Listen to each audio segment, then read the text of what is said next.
बिस्मिल्लाहिर्रहमानिर्रहीम।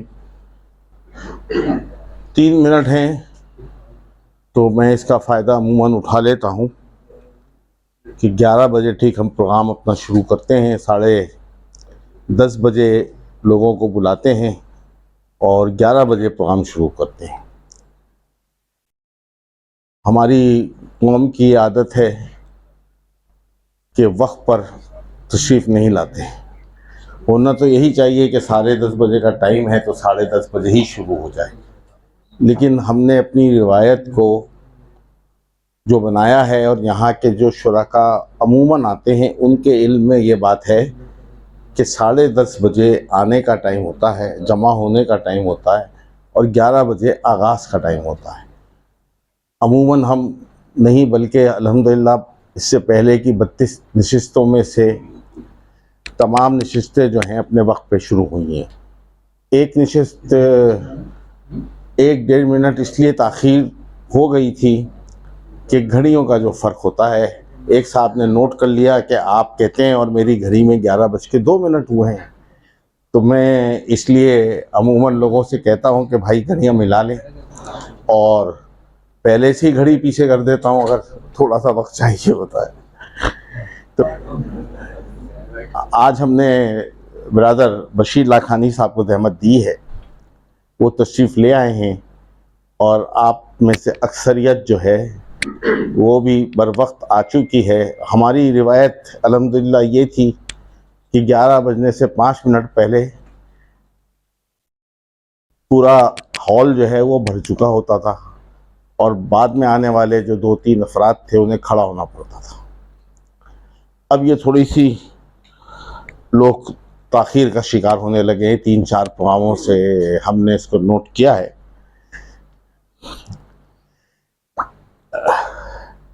आज का मौजू जो है वो मैं तो उस पर कोई इजहार नहीं करूँगा। सवाल जवाब के मौके पर अगर मुझे मौका मिला कोई बात करने का तो कोशिश करूँगा कि करूँ, क्योंकि अमूमन तो मौका मिलता नहीं है।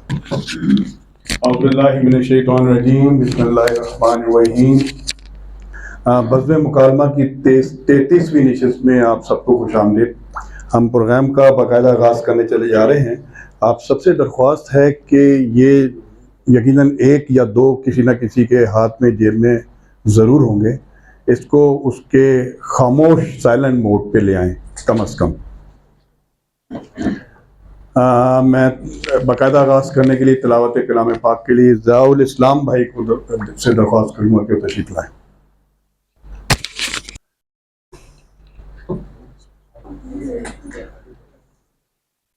अऊज़ु बिल्लाहि मिनश शैतानिर रजीम। बिस्मिल्लाहिर रहमानिर रहीम।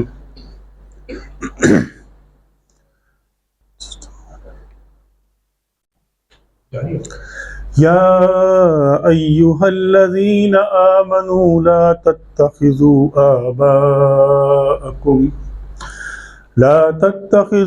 आबाअकुम व इख्वानकुम औलियाअ इन इस्तहब्बुल कुफ्र अलल ईमान व मन यतवल्लहुम मिनकुम फउलाइका हुमुज़ ज़ालिमून।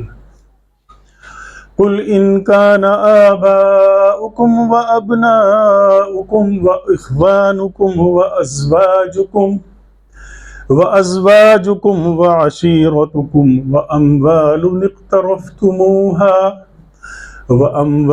इक़्तरफ़्तुमूहा व तिजारतुन तख़शौन कसादहा व मसाकिनु तरग़ौनहा अहब्ब इलैकुम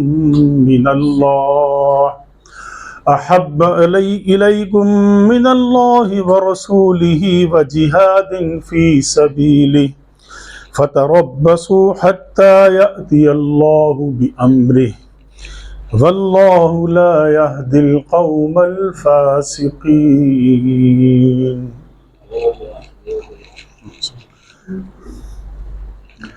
ऐ लोगों जो ईमान लाए हो, अपने बापों और भाइयों को भी अपना रफ़ीक न बनाओ। अगर वो ईमान पर कुफ्र को तरजीह दें। तुम में से जो उनको अपना रफ़ीक बनाएंगे वही जालिम होंगे। ए नबी सल्लल्लाहु अलैहि वसल्लम, कह दीजिए कि तुम्हारे बाप और तुम्हारे बेटे और तुम्हारे भाई और तुम्हारी बीवियां और तुम्हारे अजीज़ व अकारिब और तुम्हारे वो माल जो तुमने कमाए हैं और तुम्हारे वो कारोबार जिनमें घाटे का तुमको खदशा है और तुम्हारे वो घर जो तुमको पसंद हैं, तुमको अल्लाह और उसके रसूल सल्लल्लाहु अलैहि वसल्लम और उसकी राह में जिहाद से ज़्यादा अजीज़ हैं, तो इंतज़ार करो यहाँ तक कि अल्लाह अपना फ़ैसला तुम्हारे सामने ले आए। और यकीनन अल्लाह फासिक लोगों की रहनुमाई नहीं किया करता। सदक़ल्लाहुल अज़ीम। जी, बाकायदा प्रोग्राम का आगाज़ तो हम कर चुके। अब नशिस्त पे तशरीफ़ लाने के लिए मैं सबसे पहले तारिक जमील भाई को दरख्वास्त करूँगा कि वहाँ अपनी नशिस्त पे तशरीफ़ रखें। मुंतज़िम आला बज़्म मुकालमा तारिक जमील। नशिस्त के मुकर्रर डॉक्टर बशीर लखानी साहब भी तशरीफ़ ला चुके हैं। मैं उनसे भी दरख्वास्त करूँगा कि वो भी अपनी नशिस्त पे विराजमान हो जाए। बज़्म मुकालमा के मुस्तकिल शरीक और हमारे सरपरस्त आला एक भाई इकबाल राजा साहब का पिछले दिनों इंतकाल हो गया। आप सबसे दरख्वास्त है कि उनके लिए दुआए मग़फ़िरत भी करें और एक मरतबा सूरह फातिहा और 3 मरतबा कोई पढ़ लें।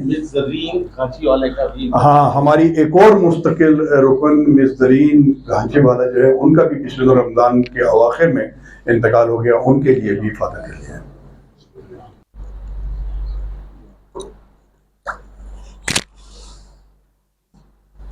जज़ाकल्लाह।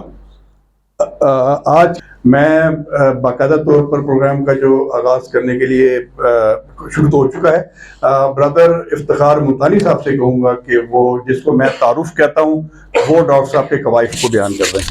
अस्सलाम वालेकुम।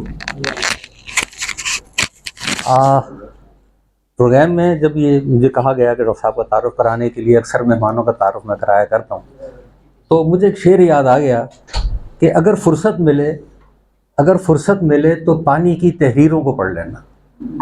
पानी की भी तहरीरें होती हैं, हमें नहीं मालूम था। अगर फुर्सत मिले तो पानी की तहरीरों को पढ़ लेना। हर एक दरिया हज़ारों साल का अफसाना लिखता है। ज़ाहिर इंसान की ज़िंदगी के साथ ही पानी और उसकी ज़रूरियात और सबका इस्तेमाल शुरू हो गया।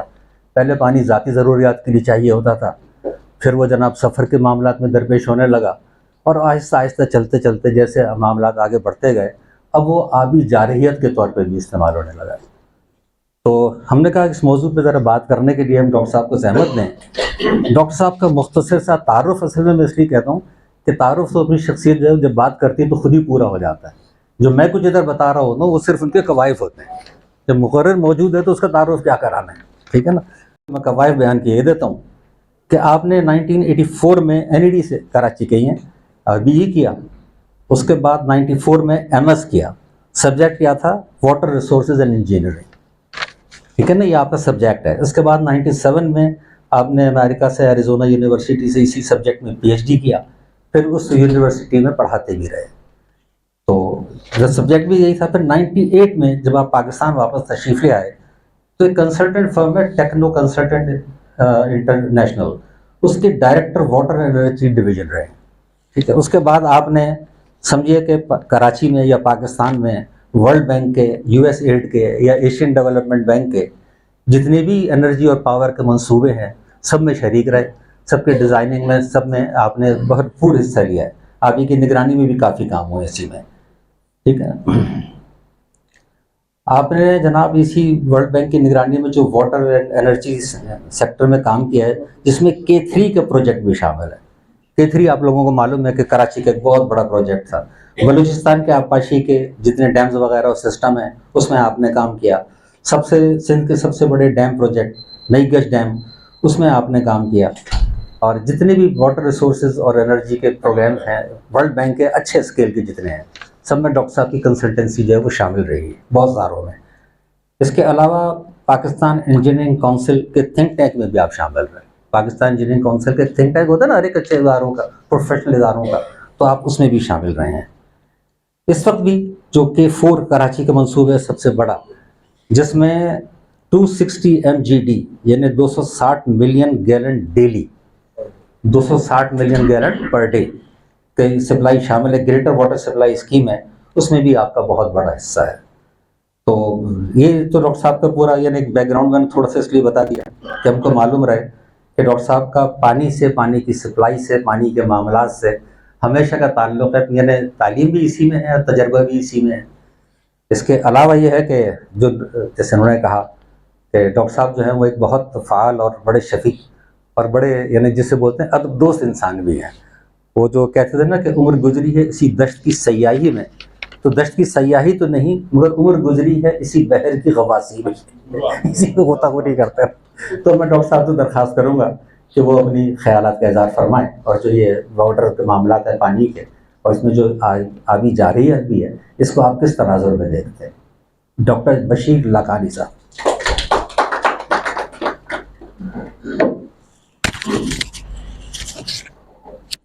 औज़ुबिल्लाहि मिनश्शैतानिर्रजीम। बिस्मिल्लाहिर्रहमानिर्रहीम।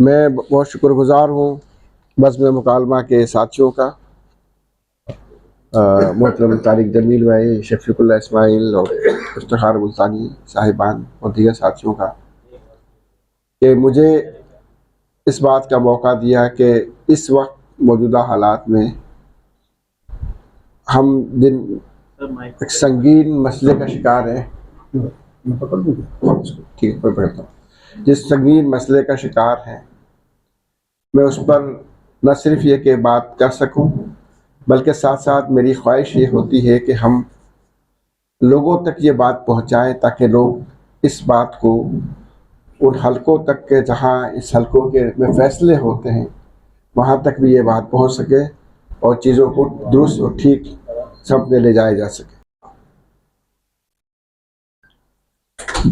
हम भारत की आबी जारियत की बात करते हैं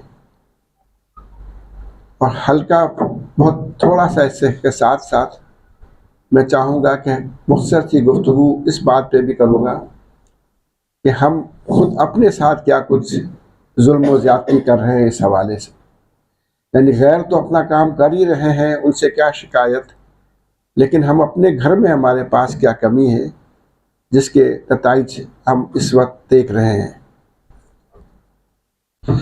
मैं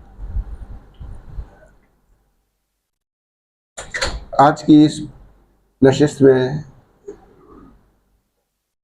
कश्मीर का मामला क्या है, मैं बहुत ज़्यादा उसमें सियासी नुक्ता निगाह से तो उस पर बात नहीं करूँगा, इसलिए कि मैं समझता हूँ कि सियासी और तारीख़ी लिहाज से इस पर गुफ्तगू करने के लिए और उसको समझने के लिए मुझसे ज़्यादा अहल इल्म यहाँ मौजूद हैं जो इस बात को समझते हैं।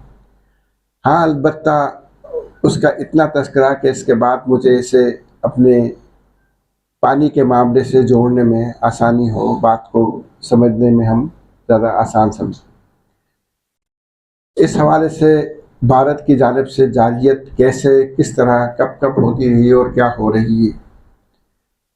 इंडस वाटर ट्रीटी साइन किया गया, कब किया गया, कैसे किया गया, हम इंडस वाटर ट्रीटी तक कैसे पहुँचे, क्या इंडस वाटर ट्रीटी तक पहुँचना हमारे लिए ज़रूरी था, क्या हमारे पास उसके अलावा कोई और ऑप्शन मौजूद नहीं था।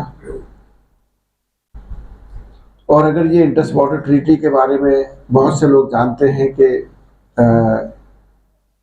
उसे हमेशा पाकिस्तान के लिए नुकसान का बाइस कहा गया, तो उस पर एक नुक्ता अंदर ये भी सामने आया कि ठीक है, फिर तो टूट जाए तो बेहतर है हमारे लिए, हमारी जान छूटी इससे, तो क्या वाकई अब उसका टूटना हमारे लिए बेहतर है या अब हमें उसे चाहे नुकसानदह सही लेकिन हमें उसे बरकरार रखना है, उसे लेके चलना है।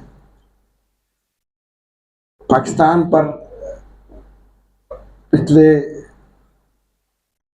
64 साल में इस इंडस वाटर ट्रीटी के क्या असरात पड़े हैं। हमारे पानी के मामलात पे क्या फ़र्क पड़ा है, क्या फ़ायदा हुआ है, क्या नुकसान हुआ है, और हमारे मशरक़ी और मगरबी दरियाओं की क्या सूरत हाल है इस वक्त।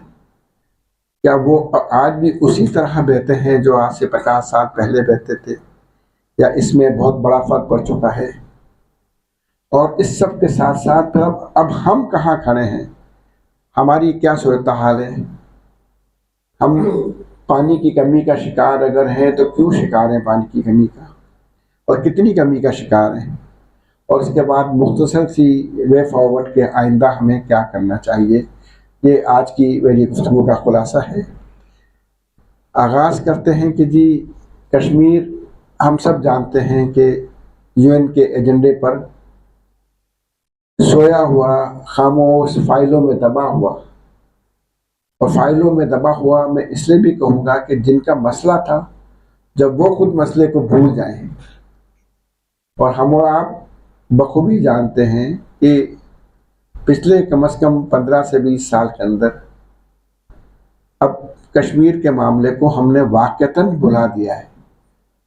अफ़गान जिहाद के बाद एक थोड़ी सी एक लहर पैदा हुई थी कश्मीर जिहाद के नाम पर, कश्मीर में हलचल हुई थी, और उसके बाद मुझे नहीं मालूम कि हमारे पॉलिसी बनाने वाले इदारों ने किस सोच के तहत, किस राय के तहत, किस चीज़ को जहन में रखते हुए, इन समझौतों के तहत, जो बहुत से समझौते जो ज़ेरे ज़मीं होते हैं, आवाम के इल्म में नहीं आते, उसके नतीजे में वो सारी से कहते हैं कि जिहाद की और तहरीक की हमने सारी बिल्कुल है ना स्विच ऑफ कर दिया, हमने मुकम्मल तौर पर ऑफ कर दिया।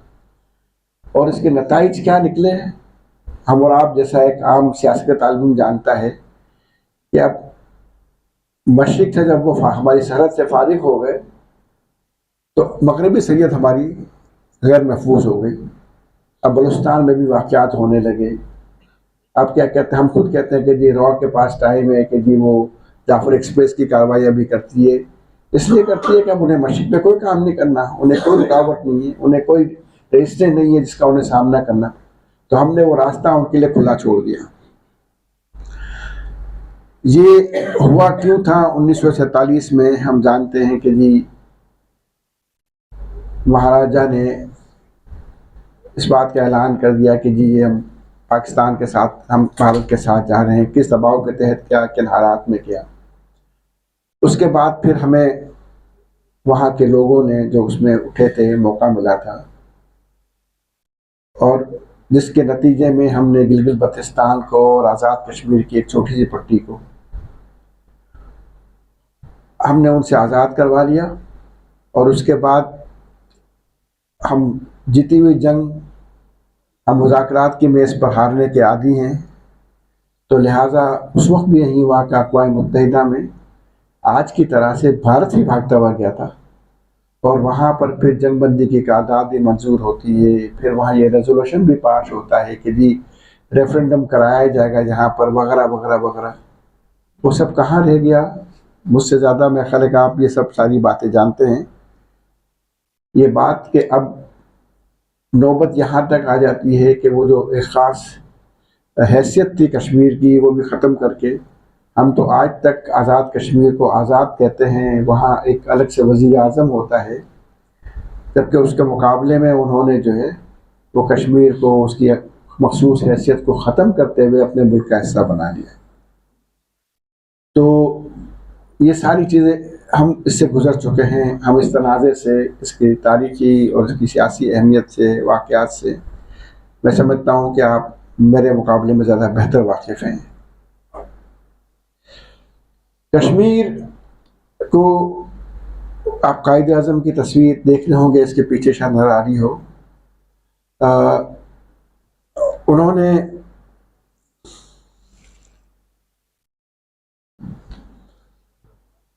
पाकिस्तान की शहर करार दिया था, और मोहतरम हज़रत कायदे आज़म रहमतुल्लाह अलैह के अल्फाज ये थे कि कायदे आज़म पाकिस्तान की शहरक है, और कोई मुल्क अपनी शहरक दुश्मन की तलवार के नीचे रखना बर्दाश्त नहीं कर सकती। ये कैसे हो सकता है?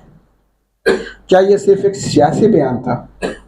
उसी ज़माने का मैंने एक और बयान भी नज़र से गुजरा लियाकत अली खान साहब को, जो वज़ीर आज़म थे, कि उन्होंने कहा कि कश्मीर भारत के लिए तो एक अय्याशी है, लग्जरी है, लेकिन पाकिस्तान के लिए अनएविटेबल है, बिल्कुल, यानी हम इसके बगैर गुजारा ही नहीं कर सकते। ये क्या बात थी, क्यों कहा गया था? दाईं तरफ जो इसमें लगी हुई है, जो कश्मीर नक्शा लगा हुआ है, ये इस बात को बखूबी बता रहा है कि ये सब उसकी क्या वजह थी कि पाकिस्तान में जो पूरा इंडस वाटर सिस्टम है वो पूरा का पूरा कश्मीर से गुजर कर आता है। उसके हेडवर्क्स जो थे, उसके अपस्ट्रीम सारा जो मामला है वो कश्मीर से गुजर के आता है। यानी अगर कश्मीर, पाकिस्तान के पास पूरा कश्मीर मौजूद होता तो पानी का कोई मसला पैदा होता ही नहीं सिरे से। और इस मामले की संगीन आप ये देख, मैंने तस्वीर लगाई, आप नजर रहे हैं ना, मेरा भी लेजर पॉइंट, हाँ बिल्कुल सही। ये देख सकते हैं आप, क्या कहते हैं कि जो हमारी इंडस रिवर है वो भी कश्मीर से गुजरता हुआ पाकिस्तान, मतलब ये जो मकसूदा कश्मीर गुजरता हुआ फिर चाइना में दाखिल होता है। तो गोया कि ये हिस्सा अगर जो दरियाई सिंध है, कश्मीर पूरा आपके पास होता तो आपके लिए कोई मसला यहाँ नहीं होता। खैर अब भी ये कोई मसला कम से कम दरियाई सिंध में इसलिए पैदा नहीं कर सकते वो कि दरियाई सिंध कश्मीर में उन जगहों पर है तो जो हिमालयाई पहाड़ के बिल्कुल ऊपर के हिस्से हैं, बहुत ऊंचाइयों पर। यानी स्कर्दू से भी, स्कर्दू आप में से लोग गए होंगे, स्कर्दू से भी अगर आप ऊपर चले जाते हैं, पाकिस्तान में तजावीज़ भी आते रही हैं कि जिस स्कर्दू में बहुत बड़ा डैम बन सकता है, बनाया जाए, लेकिन वहाँ पहुँचना और वहाँ कोई कारण बना, कोई इस तरह के स्ट्रक्चर बनाना तकरीबन नामुमकिन है। तो यही कैफियत ये है कि भारत के हिस्से में जो जहाँ से ये गुजरता हुआ आता है वो इसी तरह की वो कैफियत दरियाई सिंध की कि वहाँ पर एक्सेस भी तकरीबन नामुमकिन है और वहाँ जाके कोई स्ट्रक्चर बनाना, पानी करना नामुमकिन है, वरना शायद वो उसके ऊपर भी कोई कुछ करने की कोशिश करते हैं। तो लिहाजा, और उसका बहुत बड़ा हिस्सा जो दरियाई सिंध का जो पानी जनरेट होता है वो उसी हिस्से में होता है जो पाकिस्तान की कश्मीर है, तो पाकिस्तान के पास गिलगित और बल्तिस्तान के हिस्से मौजूद हैं। इसी तरह से उसके बराबर से फिर हमारा जहलम रिवर गुजरता है। जहलम रिवर तो शुरू ही क्या कहते हैं मकबूजा कश्मीर के इलाकों से होता है और उसके बाद फिर हमारे कश्मीर से गुजरता हुआ पाकिस्तान में आता है। चनाब पाकिस्तानी कश्मीर के बाद से मकबूजा कश्मीर से गुजरता है और उसके बाद उसका बहुत थोड़ा सा हिस्सा बिल्कुल हिमालय की ऊंचाइयों पर जो हिमाचल प्रदेश जो कहलाता है। ये हिमाचल प्रदेश भी अगर आपके इल्म में हो कि बुनियादी तौर पर पंजाब ही का हिस्सा था बशीर, और बाद में इसे पंजाब से अलग करके इसे अलग सूबा बनाया गया। तो और ये पंजाब का मामला भी थोड़ी देर बाद में आपको बताता हूँ कि इसमें भी क्या हमारी सूरत रही है। तो हिमाचल प्रदेश की ऊंचाइयों से जो है जहाँ नामुमकिन बात है कि वहाँ उसके साथ कोई जाति की जा सके उस पानी को, और इस तरह मकबूजा कश्मीर में भी, और उसके बाद फिर वो पाकिस्तान में आता है। तो ये भी गोया कि ये वो शहरक वो है पानी की कि जहाँ हमारे तीनों मगरबी दरिया, और ये तीनों मगरबी दरिया जिनकी हम बात करते हैं, जिनके बारे में बात आती है कि जी इंडस वाटर ट्रीटी के ज़रिए वो पाकिस्तान को दे दिए गए, तो प्रैक्टिकली वो उस वक्त भी पाकिस्तान के पास थे, पूरे के पूरे आज ही पाकिस्तान के पास है। ठीक है, आपका दुश्मन कोशिश कर रहा है, उसे कोशिश करनी है और कुछ लोगों को नुकसान भी पहुँचा सकता है, लेकिन बुनियादी तौर पर ये तो पाकिस्तान ही के दरिया हैं। यानी इस पर बिल्कुल एक इस्टेब्लिश बात थी कि ये, और अगर कश्मीर पूरा का पूरा आपके पास होता फिर तो कोई किसी बात का इम्कान नहीं था कि कोई उनके साथ छेड़छाड़ भी कर सके। और ये वो बुनियादी वजह थी जिस बुनियादी वजह से इसे पाकिस्तान की शहर करार दिया गया। और उसके बाद फिर जो बकिया दो जो तीन दरिया हैं जो मशरकी कहलाते हैं, वो कश्मीर के साथ मशरकी पंजाब से गुजरते हुए आते हैं, और उसमें भी जो कुछ स्ट्रक्चर्स बने हुए थे वो उसकी बाकी तफसील में आगे बताता हूँ आपको मैं। तो इसलिए क्या कहते हैं उस पे यानी कि वो कुछ पानी इस्तेमाल करने का दावा उनका बनता था कि मशरकी दरियाओं से इस्तेमाल करें, लेकिन वो कितना इस्तेमाल कर सकते थे, क्या कर सकते थे, आइए ज़रा हम इससे आगे जाके देखते हैं।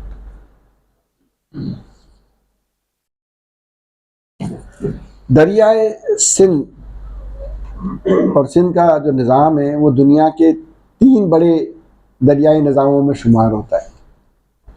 दरियाई नील, कोलोराडो रिवर जो अमेरिका का है, और दरियाई सिंध। जितना बड़ा इलाका ये इरीगेट करता है, जितने बड़े इलाके को पानी पहुंचाता है, इतने बड़े सिस्टम, इससे कंपेरेबल सिस्टम, बड़े तो शायद वो भी नहीं है, वो सिर्फ 2 ही शुमार होते हैं, कोलोराडो रिवर और दरियाई नील कहते हैं। इस पर अंग्रेज़ों ने अपने हुकूमत के दौरान, ब्रिटिश एरा के दौरान, उन्होंने खासा काम किया। और दिलचस्प बात यह है कि वो जितना काम हुआ था, आप वो समझिए कि तकरीबन सारे का सारा, 95% तो मैं कहूँगा, वो सारे का सारा उन इलाकों के लिए था जो इलाके पाकिस्तान में शामिल हैं। और ये वो बहुत ख़तरनाक चीज़ थी जो पार्टीशन के वक्त, मुझे नहीं मालूम कि हमारी क़यादत ने उसको कितना समझा, कितना देखा, कितनी तवज्जो दी, लेकिन कम से कम जवाहरलाल नेहरू इस बात से बहुत अच्छी तरह वाकिफ़ था। और इसीलिए उसने सिर्फ यही नहीं किया, क्या कहते हैं कि एग्रेशन जो है 1947 के बाद शुरू हुई, बल्कि मैं ये बात कहता हूँ कि ये एग्रेशन जो है 1947 से पहले शुरू हो चुकी थी। कैसे शुरू हुई थी अभी बात करते हैं उस पर, मगर आप देख सकते हैं कि मैंने पूरी एक लिस्ट दी है। इसमें से पूरी एक लिस्ट में से सिर्फ मधुपुर के नाम से एक हेडवर्क्स है, फिरोजपुर के नाम से हेडवर्क्स, वहाँ से सिर्फ एक नहर बनेकर, क्या नाम है, जो एक छोटी सी स्टेट है,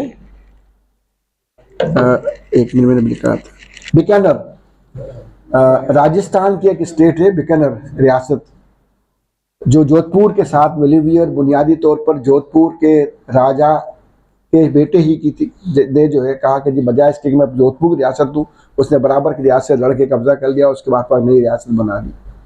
तो वहाँ के लिए फिरोजपुर के हेडवर्क से 2000 क्यूसेक की एक नहर निकाली गई थी।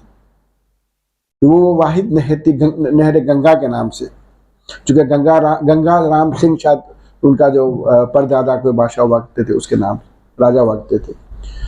तो वो एक वाहिद नहर थी जो आती थी गंगा राम के, जो उस हिस्से को जो मशरक़ी पाकिस्तान जो इस वक्त भारत में शामिल है उसको सैराब करती थी। जबकि उसी के पैरेलल वहाँ से निकलने वाली कैनाल जो है बाली दोआब कैनाल जो थी, जो बेसिकली बहावलपुर स्टेट वालों ने उस पर खर्चा भी किया था, और रियासत बहावलपुर की वजह से वो सारे इलाके जो आज के चोलिस्तान के आसपास हैं वो सारे उससे इरीगेट होते थे। तो ये सब जो है ये उस वक्त बने थे। तो बाकी सारे जितने स्ट्रक्चर्स हैं, सक्कर बैराज उन्होंने बनाया, उसके बाद पे जब उन्होंने जहाँ डेवलपमेंट तो मालूम हुआ कि जी पानी कम पड़ा है रावी में, तो झेलम चनाब और रावी को उन्होंने आपस में एक मिलाने का कोई बंदोबस्त किया। वैसी वैली का प्रोजेक्ट किया, ट्रिमू हेडवर्क्स पंजाब में बनाया गया, कालाबाग हेडवर्क्स बनाया गया, कालाबाग बैराज आज ही मौजूद है, डैमनी मच का बैराज आज ही मौजूद है, जना बैराज जिसका नाम हमने कर दिया बाद में, और रूपा हेडवर्क्स सुतलज पर है, ये भी क्या कहते हैं गुरदासपुर में है, अपर बारी दोआब जो मैंने बताया फिरोजपुर से है, सिंधियानी बैराज है रावी पे है, और खानकी बैराज पाकिस्तान में है। तो ये सब के सब जो है ये अंग्रेज़ों ने बनाए, और ये सारे के सारे उस एरिया को बुनियाद पर करते थे, सिवाय एक उसके जो बताया मैंने आपको कि जो इस वक्त शामिल है। और ये एक बहुत अहम कंसिडरेशन थी, और इसी वजह से जो भारत की जो जारहियत है या भारत के लोगों की जो जारहियत है अंग्रेज़ों की मिली भगत के साथ, वो पाकिस्तान के बनने से पहले शुरू हो गई थी। यानी कश्मीर उनको देने में, जहाँ उनको ये था कि एक ऐसा डिस्प्यूट रहेगा जिस पर ये हमेशा लड़ते रहेंगे, वहाँ उनको ये भी था कि आपके शहर उन्होंने उनके हाथ में पकड़ा दी। और सिर्फ इसी पे इक्तफा नहीं किया, इससे आगे बढ़ के जो बड़ी सबसे अहम तरीन बात है कि मशरक़ी पंजाब की 2 डिस्ट्रिक्ट्स गुरदासपुर और फिरोजपुर, आप पढ़े तारीख किताबों में, मैंने भी गूगल किया और मैंने भी कंफर्म किया इस बात को। हाँ जी, जो रेड क्लिफ कमीशन जो बना था, एक बाउंड्री कमीशन, उसकी पहली बाउंड्री कमीशन में बनाई गई थी। इसमें ये दोनों डिस्ट्रिक्ट, चूँकि दोनों में मुस्लिम मेजॉरिटी थी, बहुत थोड़ी सी मेजॉरिटी थी, यानी 55% और 58% इस तरह को, लेकिन दोनों में मेजॉरिटी मुसलमानों की थी, फिरोजपुर में भी और गुरदासपुर में भी। तो लिहाजा फिरोजपुर और गुरदासपुर दोनों पाकिस्तान में आने थे। लेकिन जब उनके इल्म में आता है तो हम और आप शायद जानते हैं, माउंटेन क्या कहते हैं, जवाहरलाल नेहरू जो है माशाल्लाह, वो तो, और ये सब तो सारे हथकंडे इस्तेमाल किया करते थे। माउंट बेटन की जो है बेगम साहिबा से जवाहरलाल की दोस्तियाँ बड़ी दास्तानें उसकी मशहूर हैं, क्या कहते हैं। इस तरह की चीज़ें करके इन्होंने बहुत जोर लगाया। और रियासत बहावलपुर के जो उस वक्त के वो थे नवाब, उन्होंने कोशिश भी खासी इसके ख़िलाफ़ की लेकिन नाकाम रहे।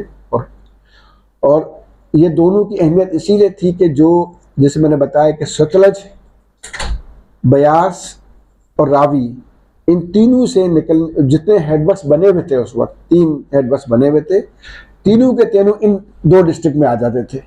यानी इन दोनों डिस्ट्रिक्ट के पाकिस्तान में शामिल होने का एक तो बड़ा फ़ायदा ये होता कि सारे के सारे हेडवर्क्स पाकिस्तान में थे। यानी गोया कि मशरक़ी दरियाओं का तो पूरा का पूरा पाकिस्तान का, मगरबी दरियाओं तो पूरे पाकिस्तान में आ ही रहे थे। मशरक़ी दरिया भी जो है जो इस्तेमाल पाकिस्तानी में होते लेकिन उनके हेडवर्क्स भी पाकिस्तान में आ जाते, तो वो झगड़े वाली बात ही वहाँ उसमें शुरू नहीं होती। लेकिन उन्होंने 2 काम किए इसके ज़रिए से। एक तो उन्होंने हेडवर्क से, जो फिरोजपुर के हेडवर्क से और गुरदासपुर पे जो हेडवर्क था, इन दोनों हेडवर्क से पाकिस्तान को महरूम कर दिया इंडिया को देकर। फैसला तब्दील करवाया पूरा जोर लगा के इन्होंने। और इसके साथ साथ जो इसमें दूसरा काम ये हुआ कि गुरदासपुर के पाकिस्तान में शामिल होने की वजह से भारत को कश्मीर तक का बराह रास्त रास्ता मिल गया, वरना कश्मीर का बराह रास्त रास्ता कोई मौजूद नहीं था। कश्मीर रास्ते फिर पूरे ऊपर जो ऊपर की पहाड़ियाँ जो थी, जहाँ से हिमाचल की तरफ से वहाँ से रास्ता बनता, जो एक मुश्किल तरीन, जो मतलब प्रैक्टिकल कोई रास्ते नहीं बने हुए थे, वरना ज़मीनी रास्ते जो थे वो ख़त्म हो गए थे, क्या कहते हैं वो यानी पाकिस्तान के पाकिस्तान की बाउंड्री जो टच होती उनके साथ, वो मगरबी पंजाब की मशरक़ी पंजाब से टच होती बाउंड्री, कश्मीर पाकिस्तान की बाउंड्री के अंदर सिमटा हुआ होता। ये बड़ी अहम बात थी जिसको ख़त्म किया गया वहाँ पर गुरदासपुर को और फिरोजपुर को करके। तो इसीलिए मैं ये बात कहता हूँ कि ये जो जारियत का आगाज़ तो उसी दिन हो गया था जब ये बाउंड्री कमीशन के फैसले तब्दील हुए और कश्मीर को वहाँ भेजा गया। उसका होना क्या था, ये अगस्त में पाकिस्तान बनता है और उसके 2 महीने बाद जब मानसून की बारिशें ख़त्म हो जाती हैं, मानसून में तो पानी बहुत ज़्यादा आया करता है, तो हेडवर्क जितने भी होते हैं वो ओवरफ्लो कर रहे होते हैं, स्पिल ओवर कर जैसे ही ख़त्म होते हैं और उसके बाद फिर आप रिजर्वायर का पानी इस्तेमाल करना शुरू करते हैं या हेडवर्क के पानी को इस्तेमाल करना शुरू करते हैं। इन्होंने पाकिस्तान का पानी बंद कर दिया। यानी जो दोनों नहरें थी, बारी दोआब एक वाली भी और दूसरी भी, क्या कहते हैं जो इसका नाम था Bahawalpur canal system, Dipalpur canal और बारी दोआब का भी और बहावलपुर कैनाल सिस्टम का, इन तीनों का पानी जो है इन हेडवर्क से, जो मधपुर हेडवर्क था जो गुरदासपुर में था और जो फिरोजपुर हेडवर्क था, इन दोनों हेडवर्क से उन्होंने पानी को बंद कर दिया। देखिए पानी हेडवर्क से मानसून के अलावा या सैलाबी मौसम के अलावा तो पानी बंद किया जा सकता है। सैलाब में तो बंद किया ही नहीं जा सकता, जो तो पानी ओवरफ्लो होता है। बड़े से बड़े हेडवर्क जो है, मैं मतलब हम एक छोटा छोटा जो स्ट्रक्चर बनाते हैं, तो मसलन अभी आप आगे बताऊंगा बगलियार का, कि उसके ऊपर जो स्पिल ओवर जो कैपेसिटी बन रही है डैम को, जिसका डिज़ाइन कर किया जाता है, वो 5-7 लाख क्यूसेक पानी के लिए बन, तो इसकी इसलिए कि आप गुंजाइश रखनी हो, खुदा अगर फ्लड आ जाए तो सारा पानी आपके स्ट्रक्चर को तबाह कर सकता है। तो लिहाजा आप उस पानी को, जो सैलाबी पानी, तो कभी रोक ही नहीं सकते। हाँ, जो आप पानी रूटीन पानी को, जो ख़ास तौर पर ख़रीफ के लिए जो पानी इस्तेमाल हो रहा होता है, विंटर सेशन में जो पानी इस्तेमाल होता है, जनवरी फरवरी, और हम देखते हैं ना पाकिस्तान में भी कि उन दिनों में भी कि जो खौफनाक सैलाब आया होता है, 10-10, 11-11 लाख क्यूसेक पानी शक्कर बैराज से गुजर रहा होता है, उसमें भी जब नवंबर का महीना आता है तो ऐलान हो जाता है कि जी इरसा ने पानी में कटौती कर दी।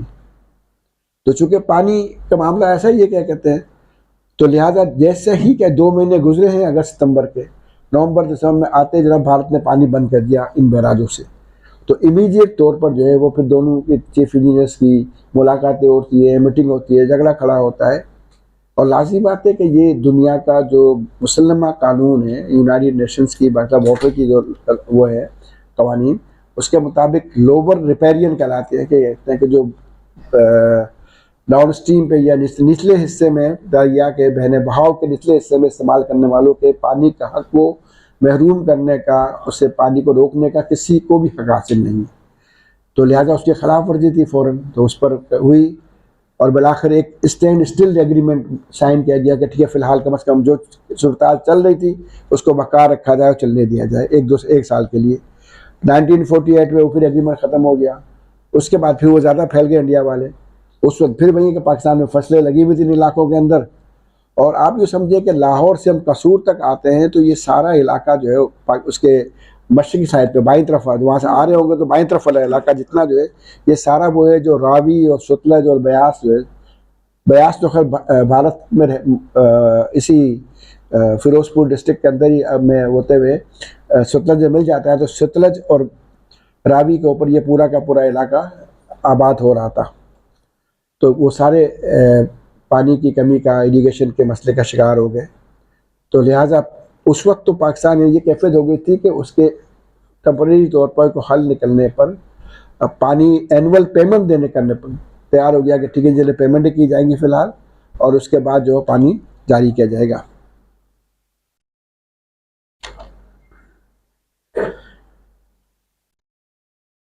उन्नीस सौ इक्यावन में फिर लाजिम बात है कि दुनिया इन्वॉल्व होना शुरू हुई, बेशुमार लोग अमेरिकन एक्सपर्ट भी आना शुरू हो गए, पाकिस्तान वर्ल्ड बैंक भी इन्वॉल्व होना शुरू हो गया।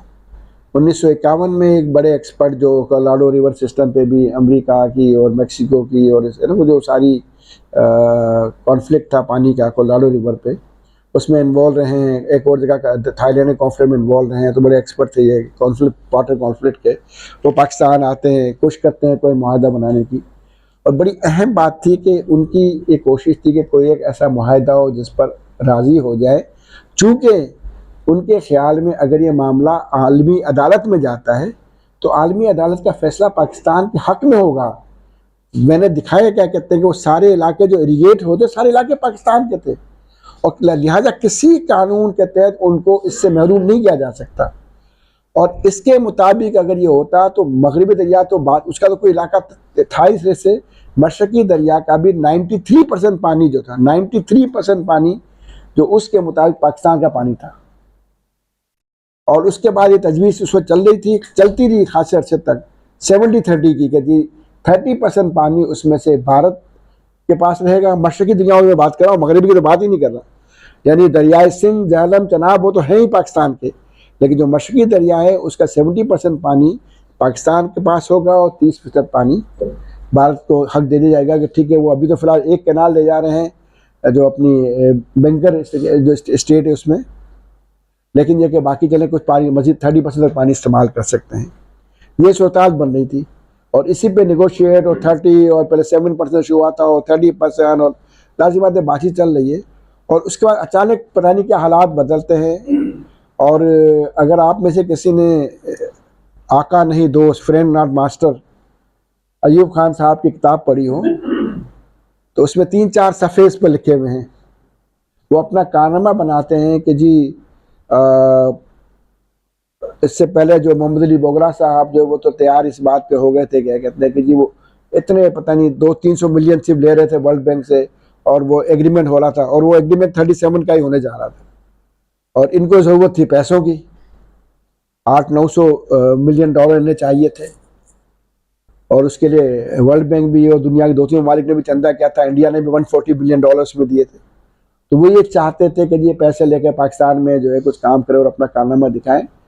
तो ढटाई देखें वो उसको लिखते हैं बाकायदा अपनी उस किताब के अंदर अयूब खान साहब कि जी सारे माहिरीन की मुखालफत के बावजूद जो पानी को जानते थे, पानी को समझते थे, इदारे से पानी उन सब की मुखालफत के बावजूद मैंने इस एग्रीमेंट पर साइन किया और मैं तैयार हुआ और मैंने इतना बड़ा कारनामा कर दिया, ये इतने सारे पैसे बैंक से ले लिए और ये कारनामा कर दिया। यानी कहते हैं कि लॉलीपॉप लेकर हकीकत है, क्या कहते हैं कि आपने जो बात बिल्कुल सही थी कि लॉलीपॉप लेकर आपने अपने 3 दरिया बेच दिए, जिन दरियाओं पे 70% हो चुका था कि आपको मिल जाते। जंग लड़ाई तो आपकी 93% शुरू, लेकिन 70% ईजिली हो रहा था। और बात 50s के एंड में जो बातचीत चली वहीं तक पहुंची हुई थी, लेकिन आपने उसको जब सबको लपेटते हुए आप जनाब उसको क्या कहते हैं फाइनली जो एग्रीमेंट होता है 1960 का, मैं माज़रत से कहूँगा क्या कहते हैं कि इस्टेब्लिशमेंट के पाकिस्तान में जो बहुत अजीम कारनामे से उनमें से भी एक बड़ा कारनामा ये भी है कहते हैं कि जो उन्होंने और उसमें लिखते हैं बाकायदा कि वो सब सारी बातें करते हैं, फैसला दूंगा नहीं था, फैसला करने वाला तो मैं हूँ। यानी जो स्टाइल है कि भाई मैं हूँ जो बस फैसला करता हूँ, मुझे फैसला करना है। एक कौम का मुलाजिम क्या कहते हैं, उसकी हैसियत है कि जी वो फैसला करे, और जो फैसला करे ये फैसला होता है कि मुल्क के जो, यानी उस वक्त अगर $1 अरब $1 बिलियन आपको मिल भी गए, आप दाया कर लें उसका, तो उसके जिम्मे जो आपने पूरे मुल्क को जो हमेशा के नुकसान पहुँचा दिया। तो ये इंडस वाटर ट्रेटी इसके बाद फिर सितंबर 1960 को कराची में, जो उस वक्त दारुल हुकूमत था, यहाँ जवाहरलाल नेहरू और अय्यूब खान के दरमियान दस्तखत हो जाते हैं इसके ऊपर। ये ट्रीटी जो पाकिस्तान का जो बिल्कुल राइटफुल जो हक था, जिसको दुनिया मान रही थी, जिसको जो इंटरनेशनल एक्सपर्ट आया था उसने माना था कि हाँ जी ये तो पाकिस्तान जाएगा और आलमी अदालत से जीत जाएगा इस केस को। लोग यानी पाकिस्तान लोग अगर कोर्ट में मत जाओ, हम आपस में बैठ के बात करते हैं कि कोर्ट का फैसला पता है कि उसके खिलाफ आएगा, वो दोस्त है 93% के लिए भी आ जाए कि भाई वो इस्तेमाल हो रहा है, जो मौजूद है पिक्चर देख लो, जो मैंने आपके सामने रखी पूरी इसकी। लेकिन बहरहाल क्या कहते हैं, सब के बावजूद जो है अय्यूब खान जो है सारे मुखालफ के बावजूद उन्होंने इस पर साइन किया और ये एग्रीमेंट हो गया। इसके तहत इंडिया को तीनों मशरकी दरिया ब्यास, सतलज और रावी जी हाँ, ये तीनों दरिया भारत को दे दिए गए। और मगरबी दरिया जो थे ही पाकिस्तान के थे, यानी कोई धोखे एहसान नहीं किया, था ही पाकिस्तान का, उसमें का तो कहीं से कई कनेक्शन आज तक भी पूरा नहीं बनता कि वो के पानी इस्तेमाल कर सके, वो पाकिस्तान के हवाले किए गए। और उसमें एक बात जो है वो कही गई कि एक परमानेंट वाटर कमीशन बनाया जाएगा, इंडस कमीशन के, जो जिस पे जो है वो कोई मसला होगा, कोई झगड़ा होगा वर्ल्ड बैंक की निगरानी में तो वो करते रहेंगे। लेकिन वो इंडस वाटर कमीशन क्या किरदार अदा करता रहे हम आप जानते हैं कि जिसकी लाठी उसकी भैंस। गजा के मामले में जिस तरह का जुल्म हो रहा है, सारे इदारे मौजूद हैं, कुछ नहीं कर सकते। तो इसके मामले में भी ऐसे ही होता रहा कि फैसले इसी तरह ही होते रहे और होते रहेंगे, अगर क्या कहते हैं जो है लाठी दूसरे की मजबूत होगी। तो इस ट्रीटी के तहत जो है वेस्टर्न दरियाए मगरबी दरियाओं पर जो भारत को इजाज़त दी गई, तो पानी जहाँ जहाँ से गुजर रहा है वहाँ आसपास कुछ न कुछ दर्ज में, वैसे तो सारे पहाड़ी इलाके हैं, बिल्कुल वैली टाइप के ना, बहुत ही ऊंची नीची क्या कहते हैं। तो उन वैलियों के में बीच में छोटे छोटे से इलाके हैं जो कुछ लोग पानी ले रहे थे, तो उनका हक था वो पानी ले लें। तो उस पानी की उनको इरीगेट करने की, और उसके अलावा डोमेस्टिक जो पीने होने का पानी जो है क्या कहते हैं घरों का इस्तेमाल पानी उसकी, और पानी को रोके बगैर run of the river hydro power बिजली पैदा करने की इजाज़त दी गई। इसलिए कि कम अज़ कम वहाँ वो लोग मौजूद नहीं थे क्या कहते हैं कि जो ये समझते थे कि जैसे कालाबाग से हम ऊपर से बिजली निकाल लेंगे तो हमें फोका पानी मिलेगा, हमारी फसलें तबाह हो जाएंगी, पानी की कुव्वत निकल जाएगी। तो कम अज़ कम ऐसे बेवकूफ़ लोग नहीं थे हमारे पास। तो लिहाजा इसकी ठीक है जी, रन ऑफ द रिवर आप कर लें, ठीक है। ये अलग बात है कि रन ऑफ द रिवर के नाम से क्या हो रहा है और क्या हुआ है वो मैं आपको आगे बताता हूँ उस पर। और इस तरह से जो है ये इनमें जो भी डिस्चार्जेस आ रहे हैं दोनों दरियाओं में, इन्हीं को मतलब इसी तकसीम कर ली गई इसकी। इसका नतीजा क्या निकला कि भारत ने पिछले 1961 से लेकर 2016 तक, बल्कि शायद इससे भी पहले में आस्ते आस्ते करके 95% पानी, 95% पानी इन तीन दरियाओं को, उस वक्त सिर्फ 7% इस्तेमाल हुआ था मशरकी दरियाओं का, सिर्फ 7%। और बाद में इसकी मेहरबानी के जरिए में अगले, चूँकि वो एक दिन काम नहीं था, 30-40 साल लगे। भाखड़ा डैम बना, पोंग डैम बना, पोहादा डैम बना, थाइन डैम बना, और इसके अलावा फिर हेडवर्क्स की और कैनाल्स की तो भरमार है क्या कहते हैं, ठीक है ना। जो ब्यास सतलज लिंक कैनाल है, इंदिरा गांधी कैनाल एक बनाई गई जो सतलज से पानी लेकर फिरोजपुर हेडवर्क से और फिर राजस्थान में पानी लाती है, और बहुत दुनिया की बहुत लंबी तरीन नहरों में से शुमार होती है, तो वो बनाई गई वहाँ पर। और इस तरह के बेशुमार, यानी मैं अभी आपको एक तस्वीर दिखाऊंगा कि पूरा पंजाब उन्होंने, जो मशरकी पंजाब था जहाँ पहले कहीं पानी नहीं जा रहा, वो पूरा उन्होंने नहरों से भर दिया है। और इस तरह से क्या कहते हैं शाहपुर कुंडी प्रोजेक्ट बनाया गया, जो पानी जो थाइन डैम से आता है उसको करने के लिए। कुछ मल्टीपर्पज़ डैम बनाया गया, ठीक है। Second Ravi Beas link canal बनाई गई उस कैनाल पर, मतलब ये पूरी एक लाइन लगा दी उन्होंने ना। और ये पूरी एक फहरिस्त मौजूद है कि जो उन्होंने पूरी कोशिश की कि जब पानी कुछ भी बचना नहीं चाहिए इसका। और 95% पानी, यानी शायद 5% पानी भी उनके लिए रोकना अगर मुमकिन होता, आसानी होती तो वो कर चुके होते अब तक, लेकिन इतने सालों अभी तक वो और उस पर भी यानी अभी ये बाकायदा उनके वज़ीरों के बयान इसमें बाकायदा मौजूद है कि वो कहते हैं कि सिर्फ मशरक़ी दरियाओं में नहीं, हम तो चाहते हैं कि मगरबी दरियाओं का भी एक कतरा भी पाकिस्तान न जा सके। और ये अलग बात है, क्या कहते हैं कि वो इतना आसान नहीं है करना, लेकिन मशरक़ी दरियाओं को तो 95% कर चुके हैं और बहरहाल वो हम उससे खुद ही विड्रॉ हो चुके थे। दरियाए रावी की क्या सूरत हाल है जी? ताई में इन्होंने थाइन डैम बनाया, चमन डैम बनाया, शाहपुर कंडी डैम बनाया, उज डैम बनाया, रावी ब्यास लिंक बनाया, अपर बारी दोआब कैनाल जो बनी हुई थी तो है ना, तो उसको उन्होंने कन्वर्ट करके उसको फिर मोड़ गया उसको, और चूँकि उनका हेडवर्क्स उनके पास था, और नई कैनाल निकाली जो पूरे पंजाब को करती है, ठीक है ना। तो इस तरह से जो उन्होंने रावी पर मौजूद, यानी अब रावी का पानी आपने देखा होगा, जो लाहौर से जो साथी गुजरते होंगे रावी को क्रॉस करते होंगे, रावी बिल्कुल खुश्क होता है। हाँ, सैलाब के दिनों में पानी आएगा, क्योंकि लाजिम बात है कि इनमें से कोई डैम भी, हम बड़े से बड़ा भी डैम बना लें, जब कोई बरसात होती है, सैलाब आता है, तो उस सैलाब को रोकना मुमकिन नहीं होता, तो फिर वो उनके ऊपर से होता है। देखिए, दरिया जो कुदरती दरिया है, आप दरिया को पूरा नहीं मोड़ सकते, दरिया का पानी मोड़ सकते हैं। यानी सतलज आज भी मौजूद है ना, रावी आज भी मौजूद है, बहता खुश्क आ रहा था, लेकिन वो मौजूद है, चूंकि उसको नहीं मोड़ा जाता, दरिया ही पर बिलो जाता। लेकिन हाँ, उन्होंने उस पर स्ट्रक्चर, उस पर डैम बनाकर उस पर मैरे निकाल दिए ताकि पानी आगे जा ही ना जाए, ठीक है ना।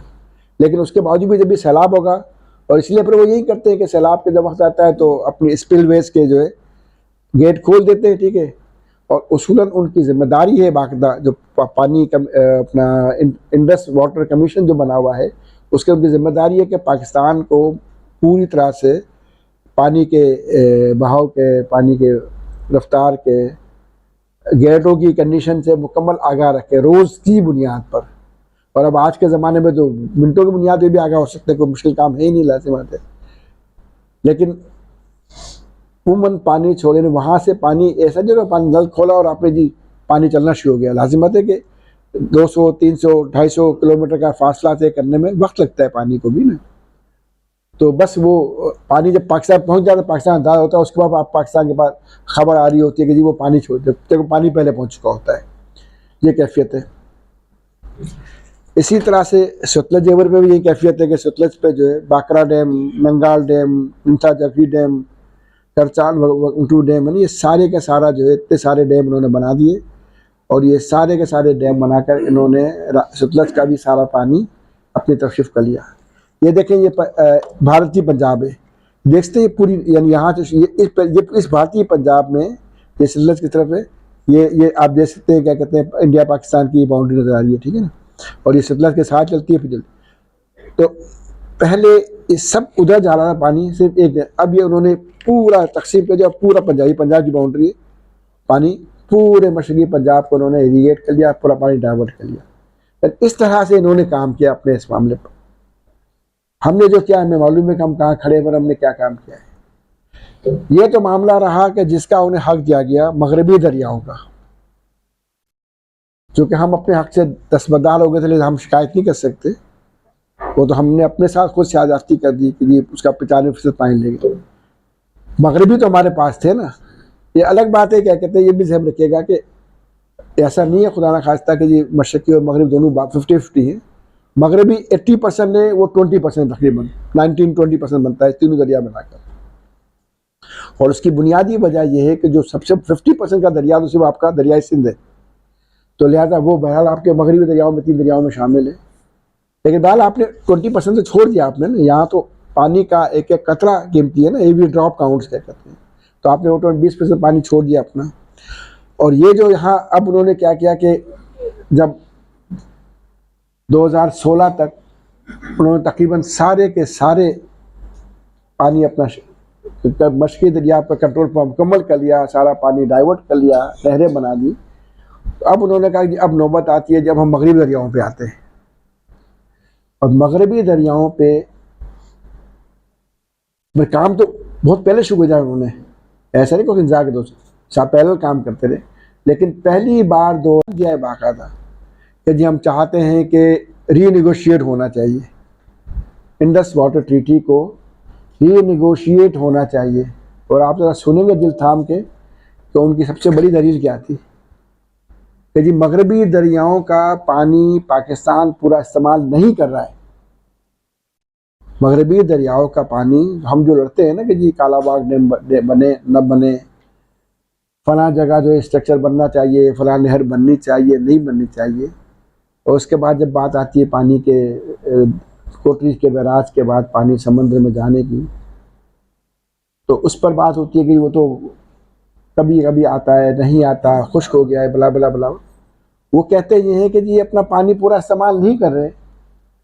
लोअर रिपेरियन को अगर वो पानी जितना पानी इस्तेमाल कर रहे हैं, करते रहे हैं तारीखी तौर पर, वो तो उनका हक है, लेकिन अगर पानी ज़ाय कर रहे हैं तो अपर रिपेरियन को हक है कि उस पानी को ले सकते हैं उनसे। वो ठीक है, जहाँ वो इस्तेमाल नहीं कर रहे, हम इस्तेमाल कर रहे हैं, उनके हक को महरूम नहीं कर सकते। अगर हमने अपने हक का केस कमज़ोर कर दिया तो उन्होंने, वो इब्तदाई बात थी 2016 में, उसके बाद फिर उन्होंने, वो एक सियासी बयान था, लेकिन उसके बाद आगे फिर बताऊंगा कि शायद 2022 से 23 में उन्होंने बाकायदा वर्ल्ड बैंक में दरख्वास्त जमा कराई है कि ऑफिशियली कि जी इस हम मुआहदे पर दोबारा बात करना चाहते हैं। तो जहलम रिवर पे उन्होंने क्या किया कि जी ये जहलम रिवर जो है ये शुरू होता है मशरकी ना जो मकबूजा कश्मीर से ही में शुरू होता है, पीर पंजाल की रेंज है वहाँ पर, और तकरीबन 750 किलोमीटर की इसकी लंबाई है, जिसमें से तकरीबन 250 किलोमीटर जो है भारत में है, बाकी सारा पाकिस्तान में मौजूद है। ठीक है, या भारत में नहीं कहूँगा बल्कि भारतीय मकबूजा कश्मीर के अंदर 250 किलोमीटर होता है। लेकिन चूँकि ये 250 किलोमीटर जो है ये सारा वो है कि जो पहाड़ की ऊंचाइयों में से, उनकी वैलीज़ में से गुजरता है कि जहाँ पर पानी को इस्तेमाल को ना इरीगेटेड एरिया डेवलप किया जा सकता है, वहाँ पर ना एग्रीकल्चर की जा सकती है। हाँ, बहुत ही लिमिटेड कहीं की जो होती है वैली की गुंजाइश निकलती है कि दरिया के साथ, बाकी हाइड्रो पावर के लिए बहुत अच्छी जगह मौजूद है चूँकि, तो लिहाजा उन्होंने हाइड्रो पावर की 7 हाइड्रो पावर बना दिए उन्होंने जहलम के ऊपर। उरी 1 है 480 मेगावाट का, लोअर जहलम 105 मेगावाट का, अपर सिंध 105 मेगावाट का, उरी 2 240 मेगावाट का, और फिर सबसे मुतनाज़ किशन गंगा 330 मेगावाट का। ये किशन गंगा हाइड्रो पावर जो है ये नीलम, दरियाए नीलम पे बना है। दरियाए नीलम को भारत में किशन गंगा कहा जाता है, और जब वो मकबूजा कश्मीर की जो है सीज़ फायर लाइन जो क्रॉस करते हैं तो उसके बाद हम अपने यहाँ से नीलम कहते हैं। तो ये जो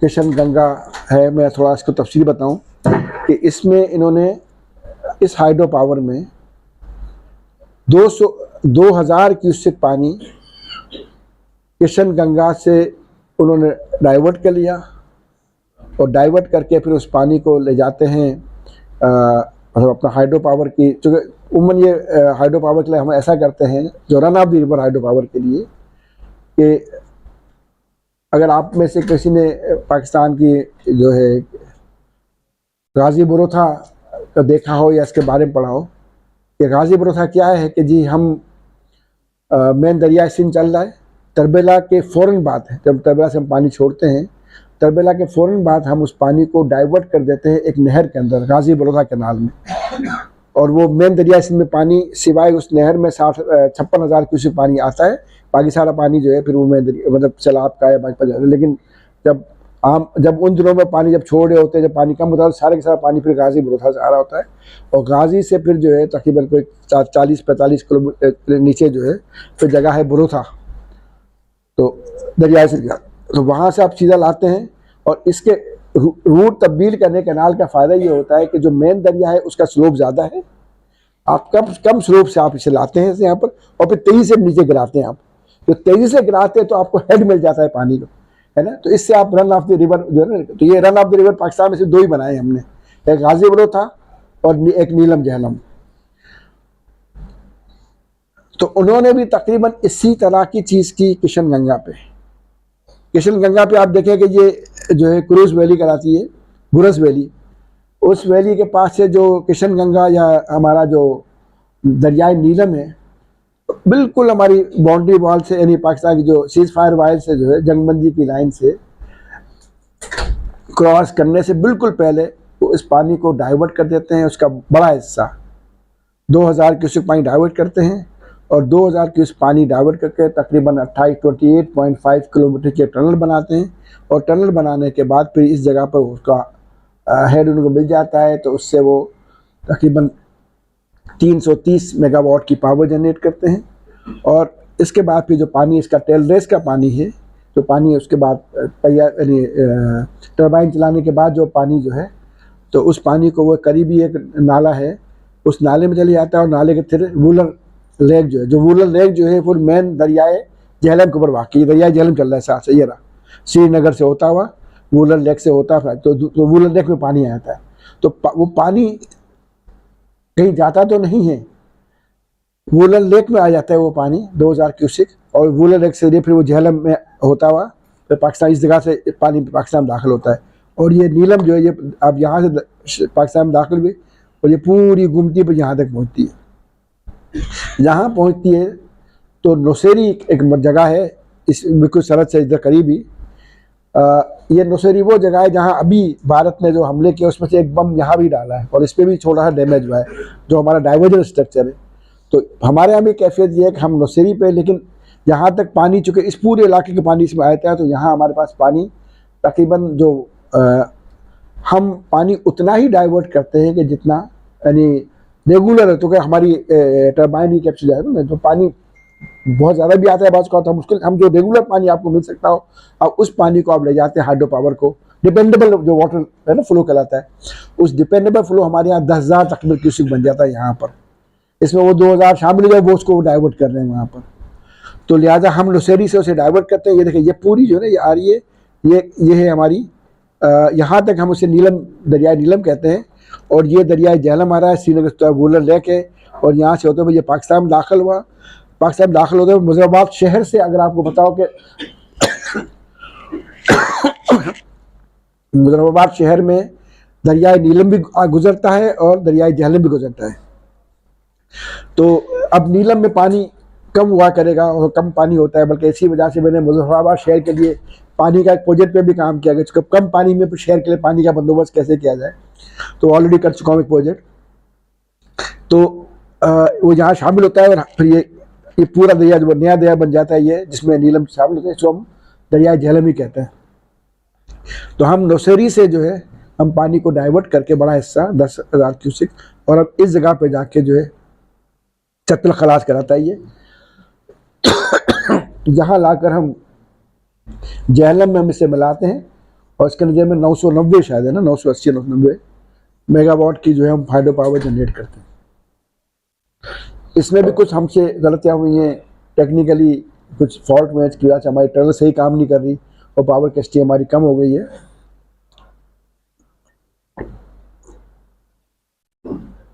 कुछ हमारी कमजोरी, उस पर मजीद मेहरबानी दुश्मनों की, क्या करते हैं कि उन्होंने 2000 क्यूसेक पानी कम कर दिया। इस केस को हम लेकर भी गए कोर्ट के अंदर, इंटरनेशनल कोर्ट में, तो उन्होंने हमारे हक में फैसला नहीं किया। वो कहते हैं जी आपका पानी तो कम नहीं हो रहा ना जी, ठीक है पावर जनरेट, आपकी पावर जनरेशन जो है आप पहले कर लेते। उन्होंने केस किस बुनियाद में, उन्होंने हाइड्रो पावर उन्होंने पहले प्लान की थी और पहले काम शुरू कर दिया था। हमारे नीलम झेलम पे भी काम बहुत पहले शुरू हुआ था, लेकिन हमने बहुत डिले किया उसको कंस्ट्रक्शन कंप्लीट होने में। और पाकिस्तान में प्रोजेक्ट डिले क्यों होते हैं, जिसकी वजह से जो है ये कॉस्ट 500 अरब से लोग 1820 हो जाती है। उसमें नाअहली से ज़्यादा हमारी हमारी करप्शन ज़्यादा नाअहली इसमें शामिल है, कि जब कोई हमारे यहाँ महंगाई का जो हाल है, जो चीज़ें हम प्रॉपर प्लान नहीं करते वक्त पे, फिर हम एक प्रोजेक्ट हमने प्लान किया, हम समझते थे कि PC1 बनता है तो ये पैसे तय में हर साल के कैश फ्लो देते हैं कि इससे इतने पैसे मिल जाएंगे। बजट बनते वो PC1 सामने होने जाएंगे, ये आपने मंजूर किया, पहले आप ये पैसे रखेंगे। अब मालूम है उस PC1 के मुताबिक तो आपको 500 अरब रखने चाहिए डेवलपमेंट के लिए, और रखते आप 80 अरब है, 100 अरब है, तो फिर क्या कहते पैसे नहीं देंगे। एक जो 3 साल का प्रोजेक्ट है वो 20-20 साल तक चलता है, 25-25 15-15 साल चलता है, तो फिर कॉस्ट कहाँ से कहाँ पहुँच जाएगी। खैर, तो नीलम झेलम में भी ये ऐसा हादसा हो चुका है, ये कॉस्ट कहाँ से कहाँ पहुँच जाएगी। तो लेकिन ये कि ये इनकी देखे मेहरबानी है, इन्होंने कि ये इन्होंने कर दी। चनाब रिवर जो है, जो पाकिस्तान का दूसरा रिवर है जो पाकिस्तान के पास मौजूद है दरिया सिंध के अलावा। दरिया सिंध को मैंने यहाँ इसलिए नहीं किया कि दरिया सिंध अभी तक उनकी पहुँच से दूर है, यानी कि बिल्कुल कर लिहाज से उस पर कोई स्ट्रक्चर बनाना आसान ही नहीं है कि इतनी ऊंचाई पर है। जो जितना हिस्सा पहले चाइना शुरू होता है दरिया सिंध और उसके बाद जो है फिर वो कुछ मकबूजा कश्मीर गुजरता है, लेकिन वहाँ किसी जगह चाहे हाइड्रो पावर बना सकते हैं, चूँकि अब हाइड्रो पावर ऐसी भी आने लगी हैं जिसमें सिविल वर्क्स कम से कम होते हैं। लेकिन ये कि कोई भी जो है वो वहाँ से बिजली ले आना भी आसान काम नहीं है, और दूसरा ये कि वहाँ पानी को ज़ख़ीरा करना या पानी का मोड़ना, वो तो उसके लिए कोई स्ट्रक्चर बनाना तकरीबन नामुमकिन है। तो लिहाजा बल्कि इनफैक्ट जो इलाके पाकिस्तान में भी हैं उस पर भी नामुमकिन है, जो उससे उसके बाद वाले इलाके हैं। तो लिहाजा मैंने इंडस पे तफसील पर नहीं गया हूँ।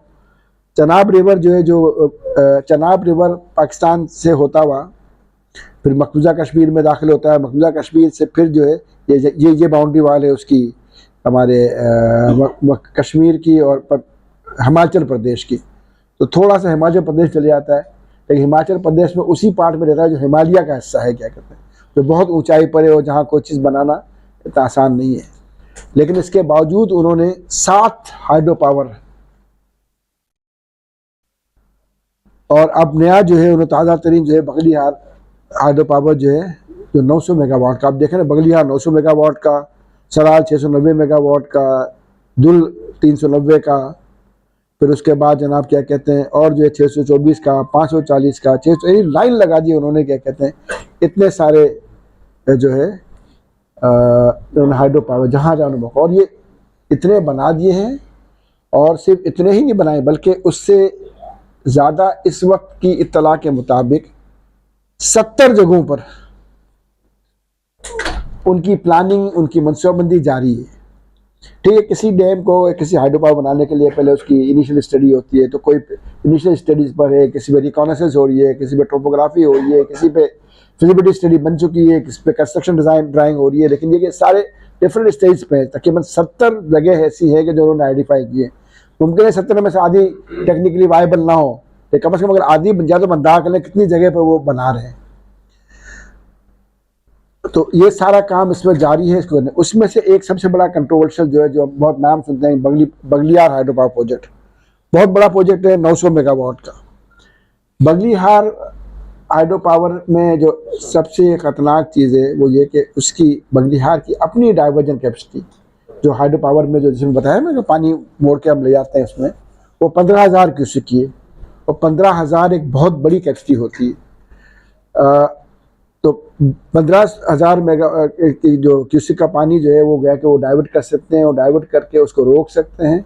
ठीक है, हाइड्रो पावर में लाजिमत है कि आप अगर पीछे सोच जगह नहीं है, इस वक्त नहीं है कि आप जो है वो पानी ज़्यादा रोक सकेंगे। एक बार कर लेंगे तो उसका फिर आपको पानी छोड़ना ही पड़ेगा, लेकिन वो अपनी उस डिज़ाइन में तब्दीली करके कैसे कर सकते हैं बता रहा हूँ, वो क्या कर रहे हैं वो। अच्छा, फ्लड जो है वो तो आप समझें कि 1,05,000 से वहाँ गुजर सकता है, और 2 लाख से ज़्यादा जो है गेटेड स्पिलवे से फ्लड गुजर सकता है। और इसमें इन्होंने जो ख़ास बात रखी है कि इन्होंने पानी को रोकने के लिए अपने पास हाइड्रो पावर के बुनियादी उसूल की, जो हम रन ऑफ द रिवर कहते हैं, उसके बुनियादी उसूल की खिलाफ वर्जी करते हुए उन्होंने रन ऑफ द रिवर पे 5 मीटर से ज़्यादा की फ्री बोर्ड बनाई है। ये फ्री बोर्ड क्या है और ये क्या रोल होता है, मैं थोड़ा सा इसकी मैं वजाहत कर दूँ आपको। ये देखिए जी, ये जब हम हाइड्रो पावर करते हैं, जैसे मैं दिखाया आपको कि ये दरिया चलता हुआ आ रहा है, ये चलते हुए दरिया के अंदर हम यहाँ से कोई छोटा स्ट्रक्चर बनाकर, ताकि उसकी वजह से पानी हम मोड़ सकें, और उसके स्ट्रक्चर की ऊंचाई से ज़्यादा जितना पानी होगा वो खुद बेहतर रहेगा, इस पर लोग वापस दरिया में जाता रहेगा। लेकिन इस पर उतना पानी हम यहाँ डाइवर्ट करके किसी 4 वे पे लाते हैं, किसी कंट्रोलिंग स्टाइल जाते हैं, और वहाँ से फिर हम इसे बहुत तेज़ी के ज़रिए जो है किसी, हम पेन स्टॉक कहते हैं, ये है ना, पेन स्टॉक के ज़रिए हम नीचे ले आते हैं, ठीक है, और इससे टरबाइन चलाते हैं और उससे हम बिजली पैदा करते हैं। ये जनरली एक तरीका होता है। अब देखिए, इसके लिए ये जो अगर मैं इसका सेक्शन दिखाया मैंने आपको कि ये कोई जो डाइवर्जन स्ट्रक्चर या डैम जो हम बनाते हैं, जब डैमिंग करते हैं तो जो हेड अवेलेबल मेरे लिए काफ़ी है, जहाँ से पानी ले रहा हूँ इसके फ़ौरन बाद ज़्यादा 1 मीटर ऊंचाई तक ये फ्री बोर्ड मुझे अलाउड है। 1 मीटर इसलिए क्या कहते हैं कि ताकि इस पानी में जो है कोई जो ऊंचाई नीचाई को टर्बुलेंस मौजूद है, तो उसकी वजह से मेरी इस टनल के अंदर एयर इनटेक नहीं होना चाहिए। 1 मीटर की डेप्थ वो काफ़ी है, क्या कहते हैं, कि उस पानी को जज्ब कर लेगी तो कोई एयर इनटेक उसमें नहीं होगी, बबल नहीं बनेंगे, और वो पानी स्मूथ तरीके से, अगर बिल्कुल रखूंगा तो थोड़ा सा नीचे हुआ तो बबल भी शायद जा सकते। तो ये 1 मीटर तक की इजाज़त है, ठीक है। तो ये आप पानी रखेंगे और उसके बाकी ले जाएंगे, लेकिन इसके ऊपर आप ये सारा बनाएंगे ना, फिर ये पानी ये उसको ऊंचा करेंगे तो इसके पीछे पानी जमा, ये रिजर्वायर हो रहा होगा फिर। तो ये भी सिर्फ फ्री बोर्ड नहीं है, ये कहने को तो फ्री बोर्ड कह रहे हैं आपसे, लेकिन बुनियादी तौर पर ये पानी पीछे स्टोर कर रहे हैं। अच्छा, ये झगड़ा बगलिहार पे चलता रहा, और इसके अलावा मेरी इत्तला के मुताबिक अब कई डैम पर उन्होंने सूरताल किए, और लाजमी बगलिहार का फैसला जो है वो आने के बाद जो उसमें शायद झगड़ा हुआ, फिर 5 से 3.5 मीटर उनको करना पड़ा, लेकिन सुना है कंस्ट्रक्शन में उन्होंने फिर 5 पूरी बना दिए उन्होंने, ठीक है। तो वो फिर अब तोड़ दिया उन्होंने मुआहदा, कोई मुआयना नहीं हो बना, बनने के बाद मुआयना होना है, पाकिस्तान लोग जाना है। तो ये कहते हैं कि 3.5 की मंजूरी दी थी इन्हें फ्री बोर्ड की, जो पैनल ऑफ एक्सपर्ट बना था उसने, वो भी ज़्यादती की यार उन्होंने। तो हालांकि मैं समझता हूँ कि जो पानी के जो डिज़ाइनर्स हैं, मेरी तरह लोग बड़े, वो जानते हैं क्या कहते हैं कि 1 meter is more than enough क्या कहते हैं। और जहाँ आपको पानी रोकने की बिल्कुल इजाज़त नहीं है, वहाँ कोई तुक नहीं बनती कि आप 3.5 मीटर की इजाज़त दें, ठीक है। जहाँ तरबरा डैम पे हमने उसके पीछे जो है हमने तो 50 मीटर पानी रोक लिया है, ठीक है, पानी रोकना है मुझे क्या कहते हैं। लेकिन जहाँ मुझे रन ऑफ द रिवर बनाना है जिसकी मुझे इजाज़त है, तो वहाँ पर इसकी इजाज़त नहीं है कि मैं इसको फ्री बोर्ड के नाम पर या इसको ऊँचा कर चला हूँ। उन्होंने एक तो ये कि इस तरह से मसलन इस वक्त बगलिहार में 5 मीटर के साथ तकरीबन 3 लाख एकड़ फीट की, 3-3.5 लाख एकड़ फीट की, 0.3 मिलियन एकड़ फीट की गुंजाइश छोड़ी उन्होंने। लेकिन अगर ये कल जो है इस पे 5 मीटर की और कंस्ट्रक्शन कर देते हैं, आप कह रहे हैं कि आपने तो वो ट्रीटी तोड़ दी है, ट्रीटी को ख़त्म कर दिया है, तो आप धड़ाधड़ आप काम शुरू कर दें स्ट्रक्चर्स के ऊपर, और सबको 2-2, 3-3, 4-4, 5-5 मीटर ऊंचा करना शुरू कर दें। तो ये बात हमने कहा कि अगर पिछले 3 मीटर में, नीचे के 3 मीटर में अगर वो पानी आपका 3 लाख किसी जमा हुआ है, तो अगले 3 मीटर में वो 5 लाख नहीं होगा, वो 10 लाख एकड़ फीट पानी जमा होगा। क्योंकि जितना आप ऊँचे लाएंगे उसका आप एरिया बढ़ता चला जाएगा, ज़्यादा वाइड होता जाएगा। हमेशा जब निचला इलाका हो पानी कम से कम जमा होगा, और जितना ऊपर जाएगा उतना ज़्यादा पानी की कैपेसिटी होगी। तो आप 3 मीटर और ऊंचा करेंगे तो उसके अंदर में आप मालूम लीजिए 5 लाख। तो गोया कि अगर आपने 10-15 स्ट्रक्चर आपने उन पर ऊंचाई कर दी आपने, तो आप पाकिस्तान में कम से कम 4, 5, 6, 8 एकड़ फीट, मिलियन एकड़ फीट पानी रोक सकते हैं, जो एक कालाबाग डैम के बराबर है, जो एक बादशाह डैम के बराबर। तो गोया कि ये काम यकीनन एक दिन में नहीं हो सकता, अभी फ़ौरन तो नहीं हो सकता, अभी रोकने की कोशिश भी करेंगे, ठीक है। अभी सिवाय बगलिहार के और कहीं ये मौजूद नहीं है, लेकिन वो ये काम कर सकते हैं। अच्छा, गो के इसको रोकने का कोई फ़ायदा बहुत नहीं होगा, इसलिए कि वहाँ ना इलाके ऐसे मौजूद है जो को इरीगेट कर सके, ना पानी दे सके, ठीक है। और इस साल मैंने रोक लिया, अगले साल पानी फिर आएगा ना, तो फिर ये भरे होंगे रिजर्वायर, तो अब वो मैं पानी को क्या करूँगा। तो फिर उस पानी को निकालने के लिए गोया कि वो कहते हैं आदमी जब तक अब ये डिफेंस एक्सपेंस है, ये प्रोजेक्ट डेवलपमेंट नहीं है, तो आप कहेंगे ठीक है जी, ये जो पहाड़ है बाएं तरफ के और दाएं तरफ के, इन पहाड़ों में टनल निकाल के पानी जो है, तो पानी कहीं और निकाल दूंगा, मैं पानी को बहा दूंगा, ज़ाय कर दूंगा, है ना। एज ए डिफेंस इस एक्सपेंस आप शुमार करेंगे तो शायद ऐसी हरकतें करेंगे, और कोई बैद नहीं है जो उनका जो मिजाज है इस टाइम। लेकिन इस वक्त खुदा न खासा ऐसी कोई बात नहीं कि आपका बहुत बड़ा पानी रोक लेंगे, कुछ पानी कम कर सकते हैं। और पानी जब कम कर सकते तो आप ये बात ध्यान में रखिएगा, क्या कहते हैं कि पानी का तो हम एक एक कतरा कीमती, एक 500 क्यूसेक को या 1000 क्यूसेक को, या कराची की पानी टोटल जो आप पता है ना कि 1200 क्यूसेक कराची का पानी है, बाद में बात निकल आई। इस 1200 क्यूसेक मंजूर हुआ था कराची के लिए क्या कहते हैं 80s में, और उसके बाद जब K3 प्रोजेक्ट हमने कंप्लीट कर लिया 2005 में, तो वो कोटा पूरा इस्तेमाल हो चुका था।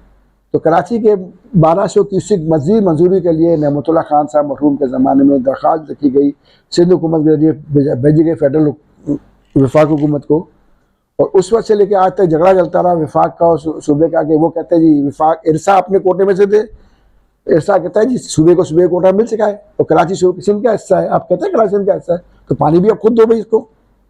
ये झगड़ा चलता रहा, बिलाखिर अब जाके इन्होंने इस पर रजामंदी कर दिया, चलो कम अज़ कम हम 560 क्यूसेक फिलहाल जो है, जो K4 के फेज़ 1 के लिए 260 MGD 560 तकरीबन उसके बराबर बन जाता है क्यूसेक के, जितना पानी हम दे देंगे। तो अंदाजा कर लें कि सिर्फ 1200 क्यूसेक का मसला इतना है में, अगर 5-10 हज़ार क्यूसेक भी पानी कम हो जाता है तो लाजिमात है वो साइजेबल पानी है, नुकसान पहुंचाने वाला पानी है। तो वो इसमें ये काम कर रहे हैं। तो लिहाजा ये तो बात ठीक है कि इस वक्त कोई बहुत ज़्यादा बड़ा पानी, लेकिन उन्होंने बहुत सारी तैयारी की भी, उन्होंने अपनी हाइड्रो पावर में बहुत की एनर्जी, उन्होंने अपना एनर्जी कॉरिडोर समझते हुए बहुत कुछ कर लिया है। हमने क्या किया एनर्जी में, हमें ही मालूम है कि हाइड्रो पावर कितनी नहीं कर सके हम, ठीक है। और ये भी एक अलग मौजूद है, अगर किसी बात मौका मिला कि आते साथियों मुझे मौका दिया तो उनके लिए एनर्जी के हवाले से हमारा क्या रोल रहा है और क्या हम कर सकते थे और क्या हमने किया है। इंडिया ने हाइड्रो पावर में और इंडिया ने सोलर पावर में, हमारे एनर्जी अपडेट वाले मौजूद है माशाल्लाह से, आज जानते हैं मुझसे, तो सोलर पावर में हाइड्रो में बहुत ज़्यादा काम कर लिया उन्होंने।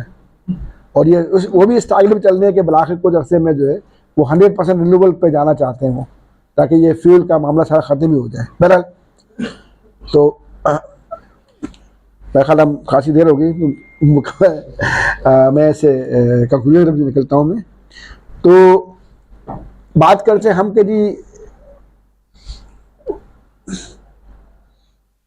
1961 में इंडस वाटर ट्रीटी हो गया और उसके बाद जो चीज़ें हुई उसमें उन्होंने 2016 तक तो सारे के सारे पानी डाइवर्ट कर लिया। तो ये तो पानी डाइवर्ट कर लिया, कॉन्फ्लिक्ट फिर मजीद क्या क्या होते रहे, एक तो पानी डाइवर्ट करने के अलावा 2017 में जो है उन्होंने जो पाकिस्तान है, तो पाकिस्तान का कृष्ण गंगा डैम जो है और उसका जो रिटल हाइड्रो पावर, इन दोनों पे उन्होंने जो ज़्यादा बड़ी बड़ी फ्री बोर्ड रखी जो बताया था मैं आपको, उसमें पाकिस्तान ने एतराज़ किया और पाकिस्तान के जो था उन्होंने वर्ल्ड बैंक ने डिस्प्यूट, लगभग 5 साल लगे उसको भी, देखा वर्ल्ड बैंक को भी 5 साल में तो स्ट्रक्चर खड़ा हो जाता है, बन गया, वो तो काम नहीं रुक रहा ना, कोई हाथ रुकने वाला नहीं है। तो 5 को लगा के 3.5 कर लें, और उस 3.5 में भी जो लोग बताते हैं कि 3.5 बना 5 ही है, क्या कहते हैं वो 5 मीटर के, और गुंजाइश पे उसको मौजूद है, क्या कहते हैं मजीद जितना ऊंचा कर लेंगे वो। और ये सब कुछ कर लेने के बाद अब उन्होंने जो है 2023 के अंदर बाकायदा उन्होंने कहा कि जी बायलैटरल मॉडिफिकेशन होनी चाहिए। यानी 2016 में ज़बानी बयान था उनका, सियासी बयान था मोदी साहब का, 2023 में उन्होंने फिर ऑफिशियल सबमिट किया, कहते हैं उसको पाकिस्तान ने रिजेक्ट किया कि नहीं जी हम नहीं करेंगे।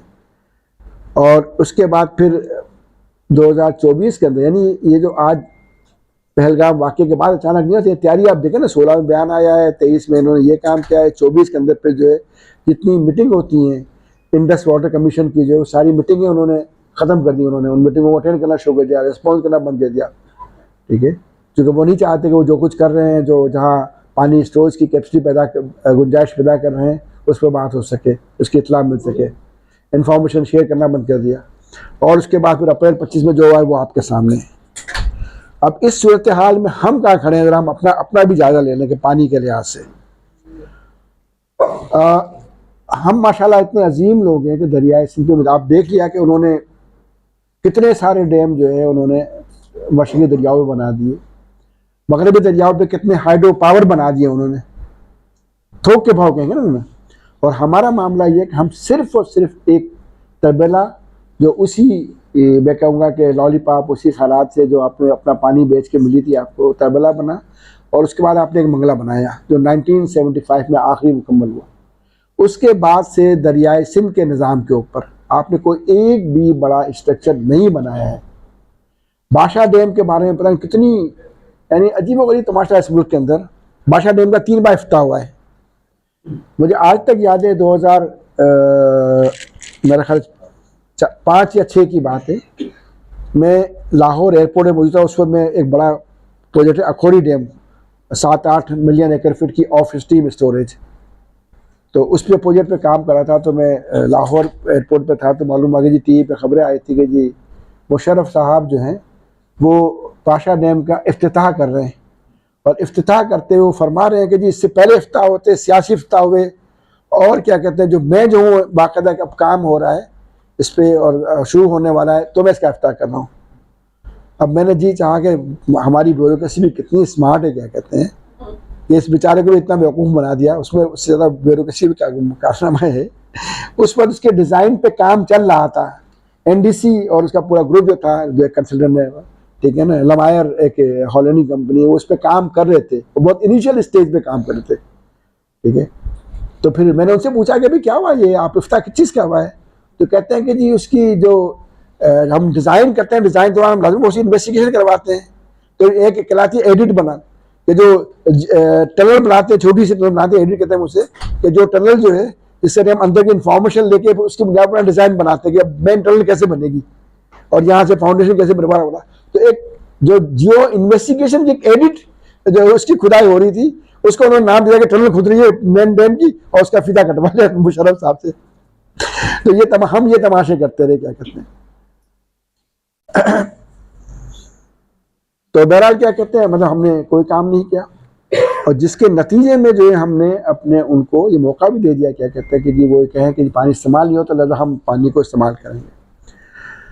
उसके नतीजे में फिर जो एक बात आप रखें कि हमारी जो पर कैपिटा जो वाटर स्टोरेज है, आप देखें कि हमारी कितनी रह गई है, सिर्फ 159 meter cube, as compared to USA की 5000 मीटर क्यूब, ठीक है, चाइना की 2200 मीटर क्यूब, इजिप्ट की 2000। इजिप्ट तो हम जैसा ही है ना, गरीब सा मुल्क भी है, कहते हैं कुछ ज़्यादा करिए बल्कि, लेकिन उनका भी 2000 से ज़्यादा है। तुर्की का 1400 है, ईरान का 490 है, जबकि हम खड़े में सिर्फ 1 इसलिए कि हमने तो कोई स्टोरी बनाई नहीं। 75 आबादी शायद कितनी 3 गुना बढ़ गई है 1975 के बाद से, है ना, या 4 गुना हुई है ना जी। लेकिन आप पानी जो उस वक्त हमारी स्टोरेज थी उससे 70% पे हम पहुंच चुके हैं। चूँकि तरबला और मंगला दोनों की बड़े डैमों में हमेशा सिल्टिंग चलती होती रहती है, आस्ते आस्ते पानी मट्टी सेटल होती रहती है, जो निकालना आसान नहीं होता, बल्कि प्रैक्टिकली नामुमकिन नहीं होता। तो लिहाजा उसकी स्टोरेज कैपेसिटी कम हो रही होती है।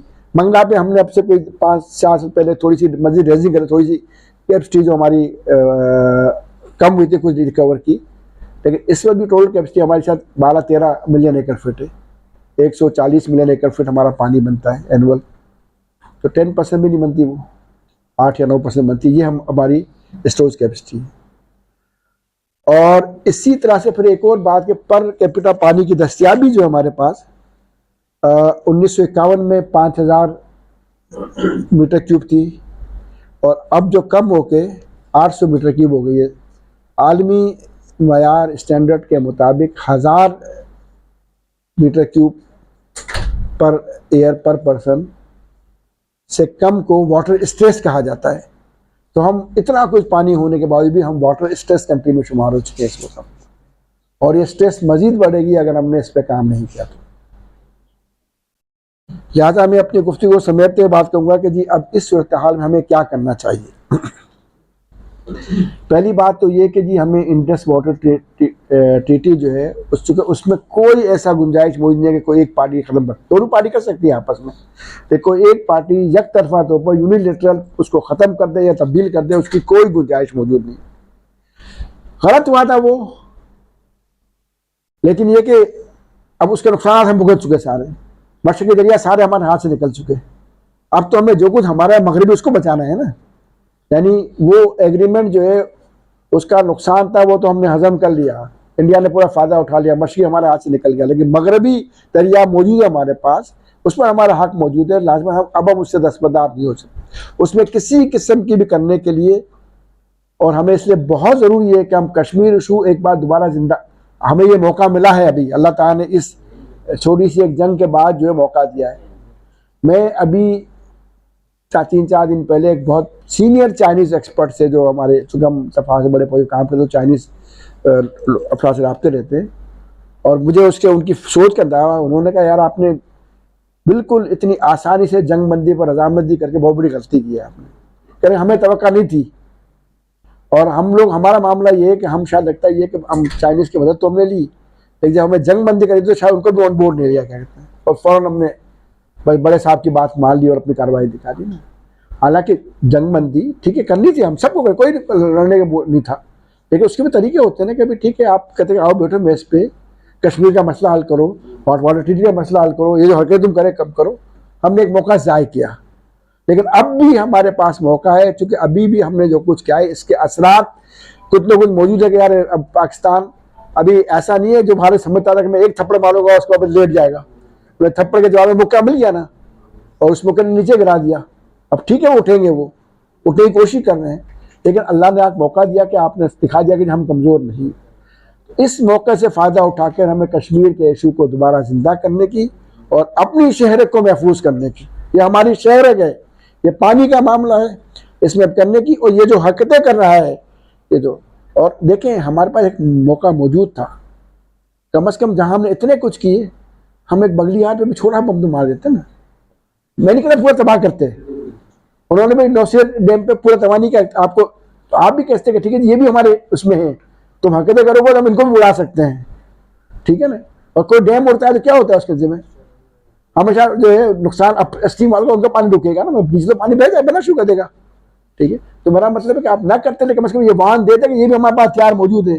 तुम्हारे ये सारे जितने आप जहलम में बनाओगे, कोई भी हमारी रेंज से 200 किलोमीटर से आगे दूर नहीं है कोई भी, हम आसानी से इनको निशाना बना सकते हैं। अगर इसके खिलाफ वर्जी हुई तो आपको अपना ये स्टेब्लिश करना होगा कि जी हम इसके अपने पानी के हक को बचाने के लिए हमें कश्मीर के मसले को हल करना है, और इसको बचाने के लिए हम किसी भी हद तक जा सकते हैं, हम कोई भी चीज़ कर सकते हैं।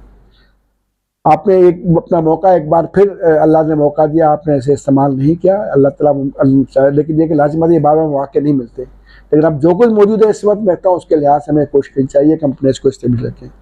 और इसके बाद फिर एक तो ये मतलब कुव्वत के मैदान पे, लेकिन मंतिक के और लॉजिक की बुनियाद पर अपने केस को बड़े करने के लिए भी, और अपने उसके लिए करने के लिए भी, अपनी ज़रूरत के लिए भी, कि हमें डैम्स को और रिजर्वायर को इंडस सिस्टम के ऊपर, ठीक है, इंडस सिस्टम पे आज भी देखें, मैंने अखौरी डैम का एक प्रोजेक्ट है 7 मिलियन एकड़ फीट, 2005-6 में उस पर मैंने स्टडी की थी।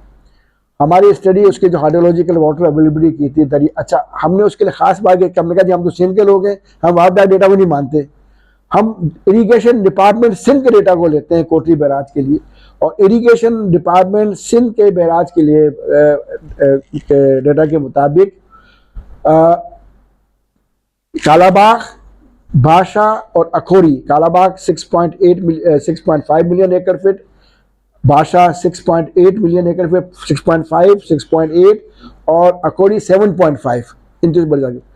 इन तीनों के साइमल्टेनियस बनने के बाद भी इन रिजर्वायर के 80% से ज़्यादा बनने की प्रोबेबिलिटी 80% थी। यानी हम साल में 4 बार ये, यानी 4 साल में 5 साल में 4 बार कम से कम लाजमन भरेंगे ये, तो ये हमारे 60% ज़्यादा भी तो वायबल होती है फिजिबिलिटी, है ना। ये वायबल प्रोजेक्ट है कि ये इस तरह इतना पानी हम जखीरा कर सकते हैं, जो सब मिला के 21 मिलियन एकड़ फीट होता, 21 मिलियन एकड़ फीट पानी की कैपेसिटी को डबल से ज़्यादा कर सकता, ठीक है। कालाबाग पे झगड़ा पैदा हो गया, आप उसके बदले भी ऑप्शन मौजूद थे, भाषा पे भी काम हो रहा है, अखौरी डैम का ऑप्शन मौजूद है, स्वान डैम का ऑप्शन मौजूद है कि जो दरिया सिंध के साथ बन सकते हैं।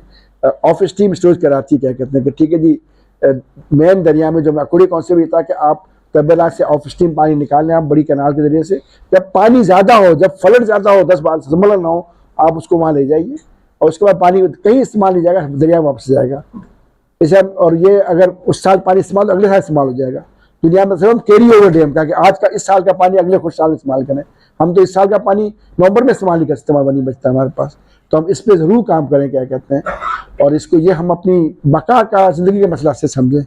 और इसके बाद फिर ये कि जो हम इरीगेशन का जो सारे तरीक़ेकार हैं हमारे पानी की तकसीम के, पानी के इस्तेमाल के, आज भी हमारे इलाकों में चूँकि पानी वाराबंदी में तकसीम होता है, हम फ्लडिंग करते हैं, और फ्लडिंग करने में जो है 70-80% पानी ज़ाय भी करते हैं, अपनी ज़मीनें भी ख़राब करते हैं, जो सेम जो होता है, इसलिए कि पानी हम ज़्यादा इस्तेमाल कर रहे होते हैं, ठीक है ना। दुनिया में जो आमतौर पर जो जिस क्रॉप में जितना पानी इस्तेमाल होता है उससे हम दुगना तिगना पानी उस क्रॉप के लिए इस्तेमाल कर रहे होते हैं, तो इसको बेटर वाटर मैनेजमेंट होनी चाहिए, और बेहतर इरीगेशन तरीके जो है, स्प्रिंकलर है, ड्रिप इरीगेशन है, और बहुत तरीके हैं, ठीक है, वो इस्तेमाल होने चाहिए ताकि उसमें हम पानी को महफूज करते हैं। अल्लाह ताला की बहुत बहुत शुक्रिया आप लोगों का, ठीक है, अल्लाह ताला।